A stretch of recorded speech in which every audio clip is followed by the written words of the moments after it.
Assalamu alaykum. Kitap o'qish munbiri Avlodlar torbetiga hoş geldiniz. Men Nuriya Rahman. Bugun men Shvetsariyaning Vali rayonidagi Grimes degan kentga qarashliq Muari su amrining yanida asli bu yerga mang'ili chiqqan shundoq go'zal manzarani ko'rib, elim o kitobni elib olibdikanman. Shunga kitap o'qish munbirimizdagi müşterilerge bir eser o'qib etay deb o'yladim. Chunki necha soat tağda mang'andan keyin odam bek holsizlandi. Shunga kuchimning bava vaqtida ovozim yaxshi chiqadigan vaqtda bir eser o'qib beray. Bugun qo'limda Zuhayat O'tkirning bu kat kitobi Sayyohlar izidan. Bu kitap haqidagi ta'sirotlarimni o'tganda kitobni o'qigan vaqtimda tafsili bir sharhlab o'tgandim. Bugun qayta so'zlab o'tmayman, lekin yanada eskartadiganim bu kitap nihoyatda esil kitap, haqiqatan muhojiratdagi har bir Uyg'ur oilasida birdan bo'lishga arziydigan kitap. Xo'sh, bu kitobda Günnar Yarın'a xeyli ko'p o'rin berilgan. Ya'ni Günnar Yarın haqidagi mazmun 17 bab bo'lib, 100 necha betdan oshadi. Chunki Günnar Yarın'ning Uyg'ur madaniyatini to'nishtirish bo'libmi o'zidan ilgiriki Shvetsiyalik yazgıçılar, seyyahlar, albatta misyonerlarning şu iş faaliyetlerini tonuşturup yazgan kitapları var, maqalalarımı ait köp. Zuhayat O'tkir bu kitabıda bo'libmi Günnar Yarın'ning bir necha qimmatlik ilmiy maqalalarını Uyg'urchaga tarjima qilib bizga yetkazgan. Bu mazmunlarning ilmiyligi albatta xeyli yuqori. Men o yetibabның həmin oqıb əməymən. Fəqət şunundan biraz amma bapraq qismlərini tallab bir neçə böləkə bölüb oqub berişini planladım. Xoş, bugün birinci bab Uyğurlarının yarı Günnar Yarın'ı oqub bermə.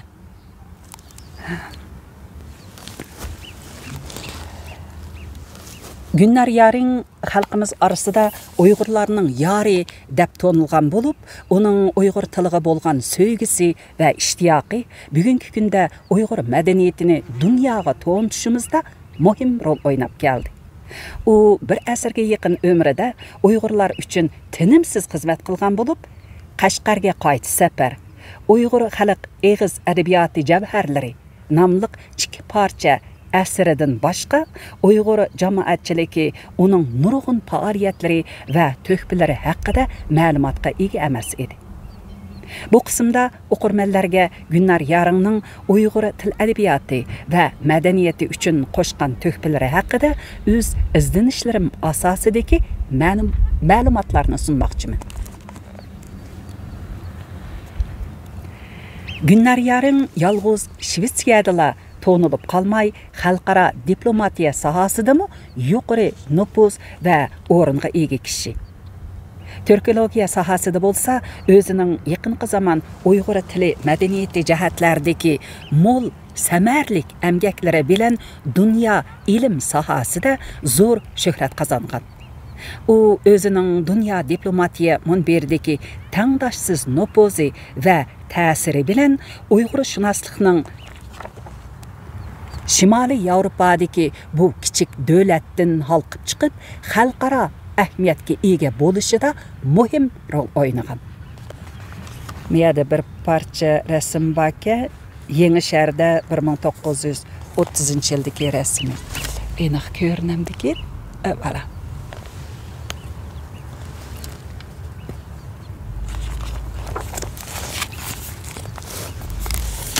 Kitap yig'ir o'qishga ikki qo'limda tutib o'qimasam olmaydi.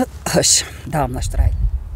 Tadqiqotchi va diplomat Günnar Yarın Uyg'urlarning tilshunoslik va etnografiya tadqiqoti uchun mislsiz töhfə və nəticə yaratqan.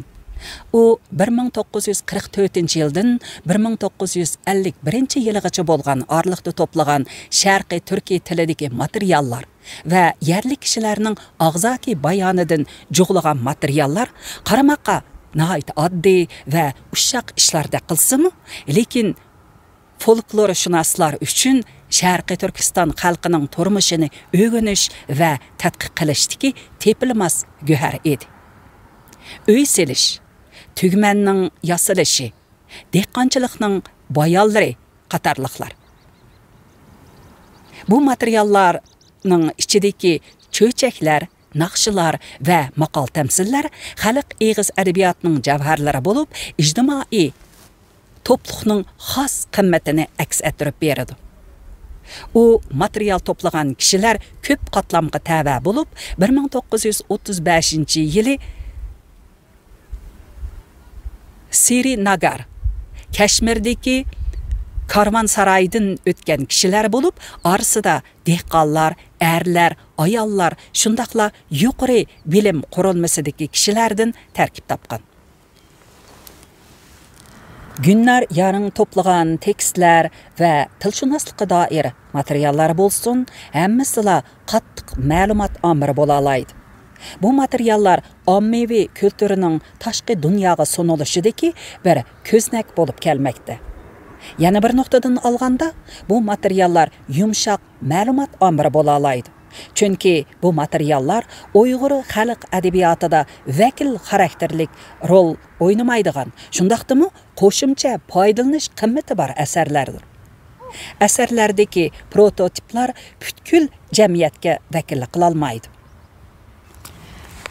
Günlar yarın 1904-yili Shvetsiyaning janubiy qismidagi Sikuna o'lkasining Viken degan yerida tug'ildi. U o'zining til jihatdagi to'g'ma talanti va tirishchaligiga tayinib, ruscha, arabcha, turkcha, sanskritcha qatorliq tillarni o'rganib, 1933-yili turkologiya kasbi bo'yicha dotsentlik unvoniga erishdi. Yosh chig'ida Afg'oniston, Hindiston va Sharqiy Turkiston qatorliq joylarda o'rganish va tadqiqotda bo'ldi. Keyin o'zining til jihatdagi qobiliyati va mo'l bilimi bilan ko'zga ko'rinib, Davlat tashqi ishlar ministrligi tarafidan Anqara, Tehron, Addis, Abiba, Yengidehli qatorliq joylarda Shvetsiyaning yosh elchisi bo'lib tayinlanadi.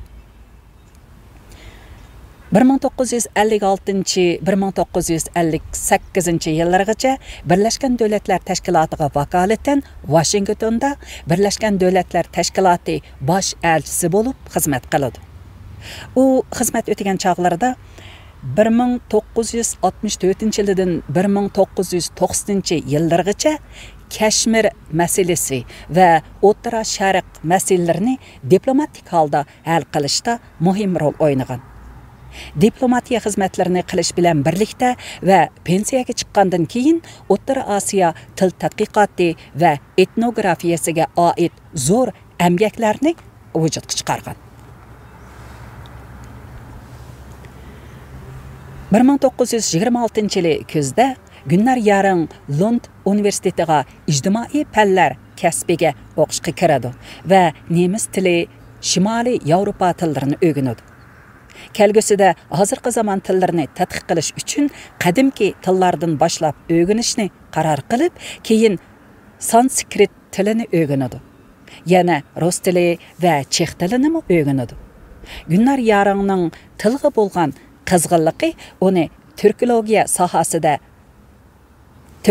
sohasiga boshlab kirgan deb aytishga bo'ladi. Günlar yarın Qashqarga qayta safar kitobida Simin Heydinning Qutubdan Qutubgacha nomli kitobining uning O'rta Osiyoga bo'lgan qiziqishiga turtki bo'lganligini ta'kidlab o'tadi. 1928-yili u bakalavrlik unvonini olgandan keyin Türkologiya sohasida magistrlikni tamomlab, ustozi Gustav Rakettin ta'lim oladi. Yuqorida tilga elib o'tgan tillardan boshqa yana arabcha va fors tillarini obdan egallaydi. U o'zining magistrlik ilmiy maqolasini tamamlash uchun ustozi Gustav Raketning maslahati bilan Shved missionerlari, ya'ni din tarqatquchilari guruhiga qo'shilib, Qashqar va Yarkandga qarab yo'l oladi. U 1929-yili Osh orqali Rossiya chegaralaridan o'tib, har kuni 10 soatdan ortiq otliq yo'l yurib, oxiri Qashqarga yetib keladi. Din tarqatquchilar Yarkand va Yangisarni punkt qilib tanlagan edi. Ayni vaqtda yurtimizda 20-30 yillarda din tarqatish faoliyati avjiga chiqqan bo'lib, bu rayonda xristian dinini tashviq qilish haqiqatan mushkul vazifa edi. Shunga missionerlar bu jihatda bir qism natijalarga erishgan bo'lsa-mu, lekin din tarqitish ikkinchi bir vazifaga aylanib qolgan edi. Bularning asosli xizmatining nishoni insonparvarlik yordami elib berish, ya'ni kasal davolash, doktorxona ichish va ma'arifga yordam berish bo'lib qolgan. Günlar yarın Qashqarda turgan cheg'ida kezik bilan yuqumlanib kelib, uzundan buyon ziyorat qilish istikida bo'lgan Xotanga bora olmay qoladi. Keyingi yili siyosiy vaziyat texmo jiddiylashib, qaytib kelishga majbur bo'ladi. 1935-yili bahorda u Hindiston va Qaraqo'rim tog'lari orqali Qashqar va Yarkandga bormoqchi bo'lib, shu yerda yo'l etilib kelib, qapsilib qoladi.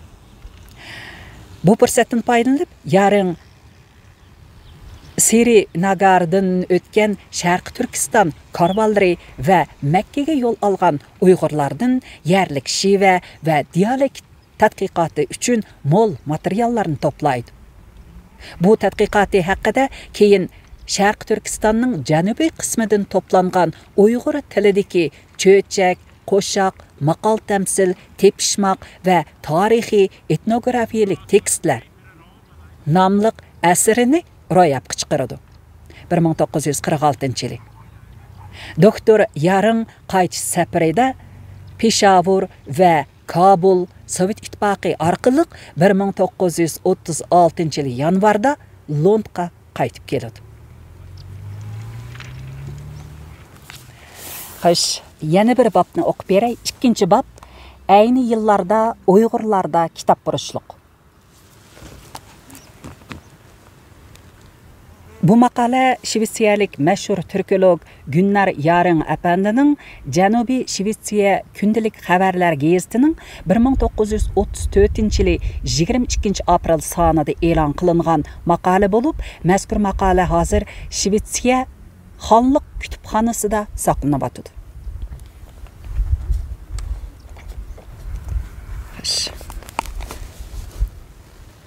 Sharq Turkiston O'rta Osiyoning markaziga joylashgan bo'lib, ko'k taqashqudek egiz va agir to'qay tog'lari bilan o'zini yovlarning hujumidan qo'g'dab turadi.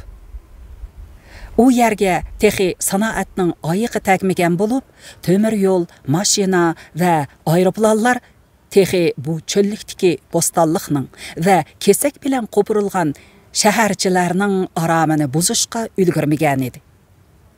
Bu joyda hayotliq o'z ritmi bilan tinch, xo'shal kayfiyatda barq etmoqda edi. Kishilar ata nima bo'lar deganni xiyoliga keltiribmi qo'ymasdan savdo setiq ishlari bilan mashg'ul edi.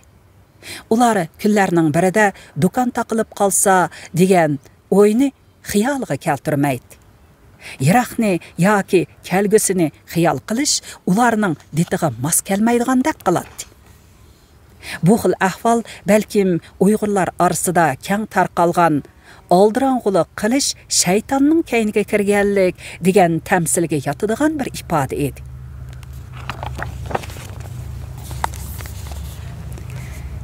Yerlik xalq dehqonchilik qilganda noiti ko'na va qo'pol saymonlarni ishlatdi.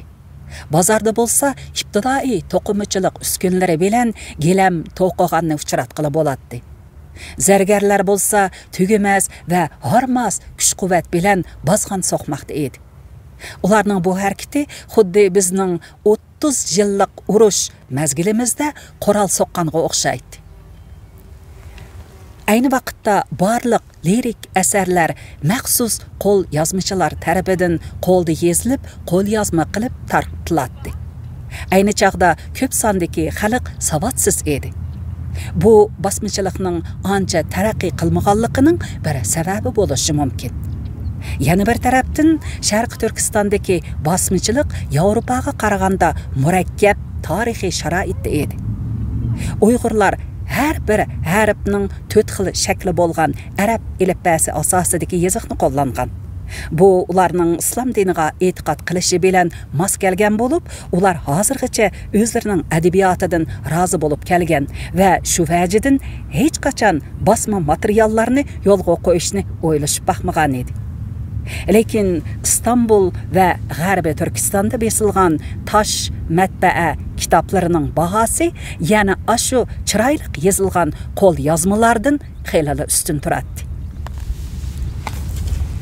Men mushu mezgilda Lund universitetiga Türk tillarida yozilgan kitoblarni to'plash uchun Sharq Turkistondagi eng cho'ng shaharlarning biri bo'lgan Qashqarga oyoq bosdim. Bu yerda beshiga oqsal o'rib olgan, soqollari moylashib kelgan muhtaram kitobfurushlardan yangi xabarlar va klassik asarlarni setib olish uncha osonga to'xtaydigan ish emas edi. Ular faqat beshini chayqab kitob yo'q la deydi. O'qishimcha kitobfurushlar bilan aloqa qilish uchun xeyli uzoq muddat aloqa o'rnatish kerak ekan. Mening bu yerdagi vaqtim qis bo'lg'ashqa boshqacha amal topmasam bo'lmaydigandek qiladi. Mo'taqlar o'tkazsin. Men kitobfurushlardan Ro'zaxun bilan xeyli tanishib qolgan edim. Bu adam beshiga oqsalli yo'g'ib olgan kishi bo'lib, yerliklarning qarshicha salliliklar odatda boshqalarga qaraganda bilimli kelarmish. Mundaqcha aytganda, salla, inovat bilimning simvoliki. Meningcha u kishining hiligar va quvliqi uning barliq ortiqchiligini besib tushadi. Sol tarafdagi kishi Ro'zaxun deb miyada bir parcha rasmi bor ekan. Ancha aniq emas bo'lsin. Ro'zaxun dastlabda menga Xotandin, ya'ni sharqqa joylashgan shahar bo'lib, qo'l hunarvanchilik shahri deb nomi bor. Xotandin keltirgan bir dona chaynakni setib olishga zo'rildi. Ondan choy piyolasi, bo'yoq, sufiti nachar bo'lgan Rossiya gazmollari va bir jup chami o'ngay ajrab ketadigan Hindistondan keltirilgan rezinka o'tök qatorliqlarni setib olishga da'vat qildi. Men bularning hammasini setib oldim, chunki qishmi yaqinlab kelyapti. Balkim menga keraki bo'lib qolar dedim. Bu qitimliq kelishim sodasidan keyin Ro'zaxun mening alayda talablarimga quloq soladigan bo'ldi. Men uningga Uyg'ur adabiyotining dangliq klassik namoyandalarini tepib kelishga o'tindim. Bir necha kun qolmay Ro'zaxun bir xurjun kitob ko'tirib keldi. Ichida Kashmirda yozilgan ranglik muqobiliq bir dona Qur'on. Hurliqqa, Sanubar dostonlari bo'lib, Ro'zaxun uningdan menga bir qancha qurlarni o'qib berdi.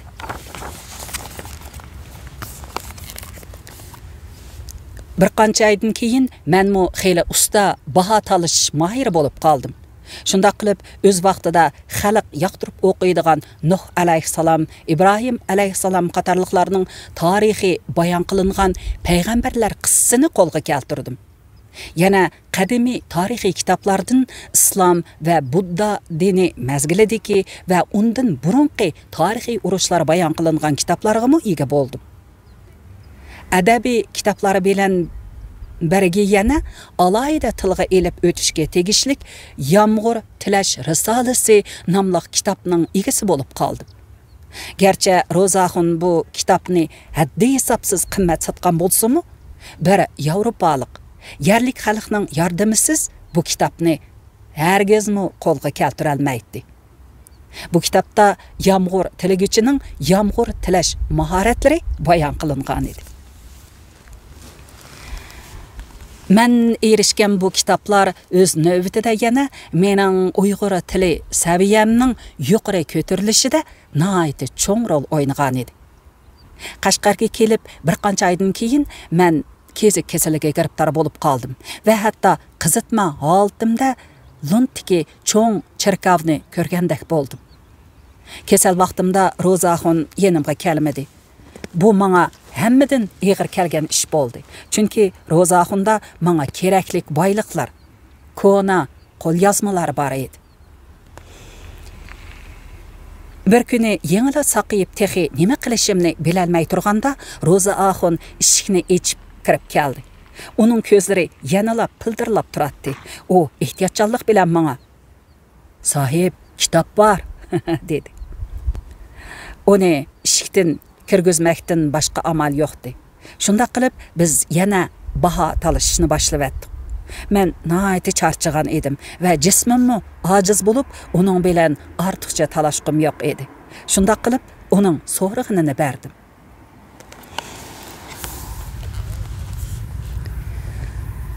Qo'lyozmalar kundan kunga ko'paymoqda edi. Lekin cho'ntikimdagi aqcha bargan sari azlab beryapti. Yurtimga qaytadigan kunmi yaqinlashib kelyapti. Buni o'ylaganda Rozaxonning xo'shalligi buziladi.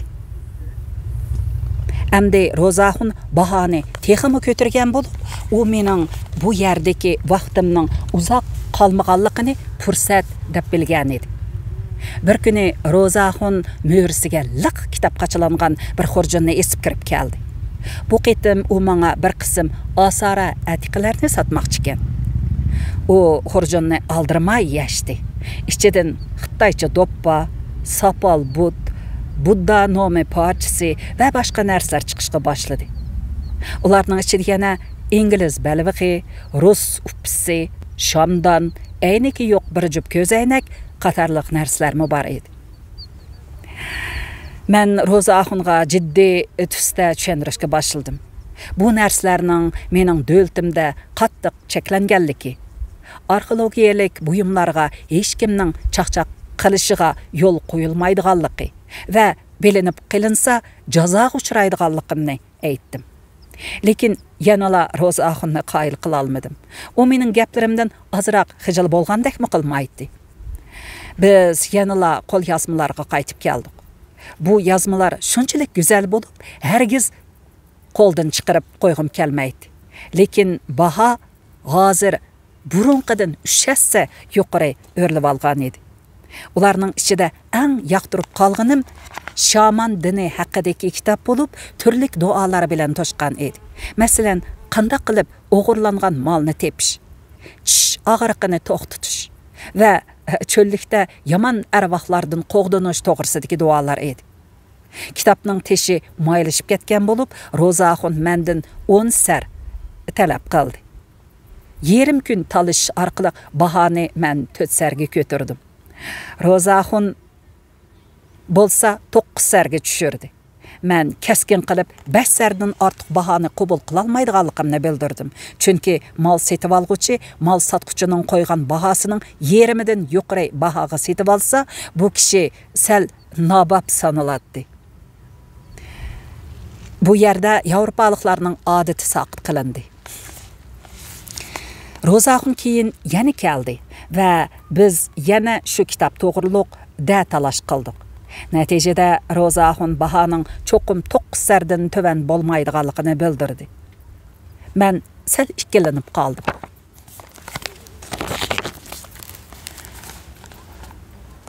Bu chaqda bu hayyar savdogar menga mol almashtirishdan iborat aqlni ko'rsatdi. U holda har ikkilangila nab keladigan yog'dak ish bo'ladi. O'z navbatida Rozaxonning shvetscha gazetlarni olg'usi bor ekan. Mening yanimda Janubiy Shvetsiya kundalik xabarlar gazetining bir qancha oy burunqi ko'ni sonlari bor bo'lib, hozir qaraganda u gazetlar qimmatini topganda qiladi. Men bir yo'gam gazetni elib, buni qo'lyozmalar bilan almashtirmoqchi bo'ldim. Lekin Rozaxonning ko'nglida yana boshqa jin bor ekan. U mening qo'lyozmalarga erishishim uchun 5 sar pul to'lashim kerakligi va yana uningga qo'shib mono gezlarni uningga berishim kerakligini aytdi. Men Rozaxonning bu gezlarni nimaga kerak qiladiganligini hech o'ylab tegiga yetolmadim. Qaraganda u kishi gezning mazmunidan bakrak uning tashqi ko'rinishiga qiziqqanda qiladi. Shunda qilib men oxir yana biroz talishib 2 sar ondan 1 kilo shivitcha gezga qo'lyozmalarni tegishga ma'qul bo'ldim. Bu xil almashtirish keyingi qitimlarda yana davomlashdi. Yenimdagi gezlarmi tugab qelyapti. Undan boshqa mening pochtalarim Rossiya pochta idorasida besilib qelyapti. Mening qo'limga takkini faqat Lund universitetining jurnalila edi. Bu jurnalmi Rossiya va Jungo tarafdan qattiq tekshirilib, bir qancha yeriga ichib ko'rilganlik tomg'ilari urilgan edi. Lekin Rozaxon bu jurnalni elishni xohlamadi. Ayni chaqda Qashqarda garchi telefon bo'lmasimi, lekin hammadan xabardor bo'lib turg'ili bo'ladi. Keyin bildimki, Rozaxon u gezlarni palto tikidigan bir fabrikaga sotgan ekan. Yerlik xalq gezlarni palto tikidigan yerlik xalq qish kunlarida oyog'ini yepib turadigan uzun paxtaliq ton kiydigan bo'lib, gezitni tonning dumba qismiga paxta bilan astarning orsiga elib chiqayotganda u sovuqni to'sib qolmay yana tonmu qilib qo'ygandek takshi sifatli chiqadi. Bu xuddi Shvetsiyada biz oyoqning ichiga yog'och qilib salgandakla ish edi. Qashqardan ayrıldigan kunim kelib qolgan edi. Menmu karvonga odam o'rinlashtirish qatorliq yo'l tayyorliklari bilan aldirash edim. Ishik tuyida Rozaxonni ko'rib qoldim. Bu qitim u quruq qo'l kelgan bo'lib, xurjunni ko'rinmaydi. Lekin u ichiga shivitcha gez elingan bir yangi paxtaliq ton kiyib olgan edi. Men atqa minib Rozaxon va Qashqar bilan eng oxirgi xo'shlashish minutlarida Rozaxon qo'ynidan bir qo'lyozmani chiqarib menga sunudi va bu 15 sar deydi. Men bu kishining eziqtirishiga yana chidab tura olmadim va yo'lda o'qirman degan niyatda uningga 5 sar baho qo'yib yo'lga atlandim. Rozaxon arqamdan agishib toki shahar darvozasigacha valla keldi va mening yerim baho berib bu sodada kelishib qilishimizni aytdi. Bu chaqda birdinli xiyolimga chamadonimdagi Rozaxondan eng dastlabda setib olgan rezinka o'tib keldi. Shunda qilib men qo'lyozmalarni chamadonimga soldim. Bir jup rezinka o'tik yana Rozaxonning qo'liga qaytib keldi. Shu kuni kechda men Qashqardan yiroqlashib 14 kunlik safarni, ya'ni Pamirdan atlab o'tib Rossiya tarafga yurishni boshladim. Rozaxonmi men bilan bir vaqtda Qashqardan ayrilgan edi. U yangi setib olgan eshkiga mingan holda menga qarshi yo'nalishga, ya'ni sharqqa qarab yo'l olgan edi. Rozaxon yo'l bo'yi cho'lga joylashgan ajdodlarning qabrlarini tavab qilib mangdi. Onun qarşıca u Allah oldida gunohini to'nish kerak edi. Chunki u mendek bir islom dini e'tiqodchisi bo'lmagan bir bandiga kitob sotganda bismillah deb qo'yibla setaverdi. Bir qancha qitim Qur'onni singa qo'li bilan yoki so'l qo'li bilan tutib soldi. U qabr beshida qilgan duolari bilan Allohning kechirishiga ega bo'lishini o'ylaydi. Gerçi u meni qaqti soqti qilib mendan nurg'un pul undirib olgan va men ta'minlagan shvetscha gezlardan ko'p pul tepib olgan bo'lsa-mu, men yanala uning Makkaga qilgan bu ulug' safariga madad tilayman va uning hoji bo'lib kelishini umid qilaman.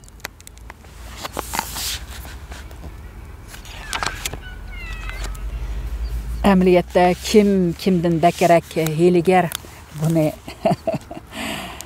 ikkilan o'z biladi deyman. Ma'qul emsa, bugun mushunchalik o'qiylik, keyingi bo'laklarga diqqat bergaysizlar. Xayr, xo'sh. Kelar qitimli kitob o'qish programmamizda ko'rishaylik. Men endi yo'l yurishimni boshlab etay. Bir necha soatlik yo'l yuramiz.